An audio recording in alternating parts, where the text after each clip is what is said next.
জীবনে আসা সব পুরুষই অসাধারণ, কিন্তু নারীর সফলতার পেছনেও পুরুষের সমর্থন সমানভাবে গুরুত্বপূর্ণ। এভাবেই পুরুষদের উদ্দেশ্যে বিশেষ বার্তা দিয়েছেন ভারতীয় অভিনেত্রী তামান্না ভাটিয়া।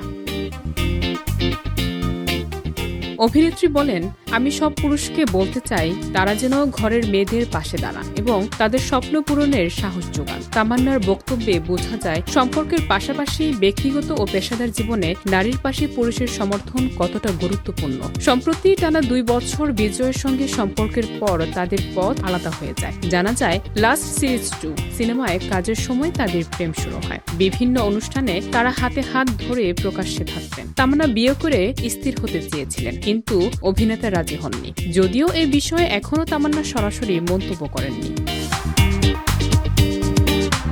মুম্বাই সিরিজের ট্রেলার উন্মোচন অনুষ্ঠানে উপস্থিত ছিলেন তামান্না। সেখানে তিনি খোলাখুলিভাবে বলেন, পুরুষদের সহায়তা ছাড়া নারীরা তাদের লক্ষ্য পূরণ অর্ধেক পথ অতিক্রম করতে পারেন না। এই বার্তা শুধু সম্পর্ক নয়, সামাজিক দায়বোধ ও সমর্থনমূলক মানসিকতার গুরুত্বকে তুলে ধরেছে। তিনি চান পুরুষরা ঘরের নারীদের পাশে দাঁড়ান, তাদের স্বপ্ন পূরণের প্রেরণা যোগান এবং তাদের সম্ভাবনার প্রতি বিশ্বাস রাখুন।